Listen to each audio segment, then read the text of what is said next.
ಎಷ್ಟು ದೊಡ್ಡ ದೊಡ್ಡ ಕಾರ್ಗಳು ಎಷ್ಟು ಲಕ್ಷ ಕೊಟ್ಟು ತಗೊಂಡಿದ್ರು ಕೂಡ ಅದು ಮಣ್ಣಲ್ಲಿ ನೀರಲ್ಲಿ ಮಣ್ಣಾಗಿರುತ್ತೆ. ಅದಕ್ಕೋಸ್ಕರ ಯಾರು ಮೆರೆಕ್ ಹೋಗ್ಬೇಡಿ, ನಾನು ನಂದು ನನ್ನಿಂದನೇ ನಡೆಯುತ್ತೆ ಅಂತ.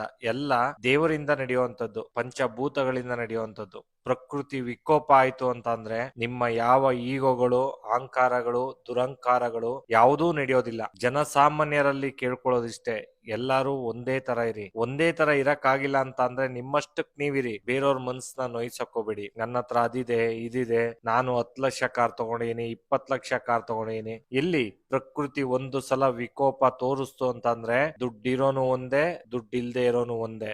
10 ಲಕ್ಷ ಅಲ್ಲ, ಕೋಟಿ ಕೊಟ್ಟು ಕಾರ್ ತಗೊಂಬಂದ್ರು ಅದು ಮಣ್ಣು ಪಾಲೆ. ಯಾರ ಹತ್ರ ಕಾರ್ ಇಲ್ಲ ಅವನು ಕೂಡ ಒಂದೇ. ಇಲ್ಲಿ ಮನುಷ್ಯತ್ವ ಮೆರಿಬೇಕೇ ಹೊರತು ಅಹಂಕಾರ ದುರಹಂಕಾರದಿಂದ ಅಂತ ಅಲ್ಲ.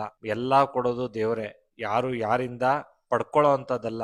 ನಿಮ್ಮ ಹಣೆ ಬರಕ್ಕೆ ತಕ್ಕಂತೆ ಓ ಜನ್ಮದಲ್ಲಿ ನೀವೇನು ಕರ್ಮ ಪಾಪಗಳನ್ನ ಮಾಡಿರ್ತೀರಾ ಅದರ ಅನುಸಾರವಾಗಿ ಈ ಜನ್ಮದ ರೂಪಿಣೆ ಆಗಿರುತ್ತೆ. ಅದನ್ನ ಹೊರತುಪಡಿಸಿ ನೀವು ನಿಮ್ಮ ಕೈಯಿಂದ ಮಾಡಿಕೊಂಡಂತ ಜೀವನವಲ್ಲ ಇದು. ಇದು ಎಲ್ಲ ದೇವರ ಜೀವನ, ದೇವರ ಕೈಯಲ್ಲಿ ಇರುವಂತದ್ದು. ನೀವು ಏನೇ ಮಾಡಿದ್ರು ದೇವ್ರ ಕೈಯಿಂದ ತಪ್ಪಿಸ್ಕೊಳಕ್ ಆಗಲ್ಲ. ಮೋಸ ಮಾಡ್ತೀರಾ, ಕಳ್ತನ ಮಾಡ್ತೀರಾ, ಕೊಲೆ ಮಾಡ್ತೀರಾ, ಬೇರೆಯವ್ರ ಆಸ್ತಿನ ಬರ್ಸ್ಕೋತೀರಾ, ಬೇರೆಯವ್ರ ದುಡ್ಡನ್ನ ನಂದು ಅಂತ ಹೇಳ್ತೀರಾ, ಕೊನೆಗೆ ಮಣ್ಣಲ್ಲಿ ಮಣ್ಣಾಗುತ್ತೆ. ದೊಡ್ಡ ದೊಡ್ಡ ಬಿಲ್ಡಿಂಗ್ ಕಟ್ಟಿದ ಮಾತ್ರಕ್ಕೆ, ಬಿಲಿಯನ್ ಆಗಿದ ಮಾತ್ರಕ್ಕೆ ಸಾವಿಂದ ಗೆಲ್ಲೋಕೆ ಯಾರಿಂದನೂ ಸಾಧ್ಯ ಇಲ್ಲ.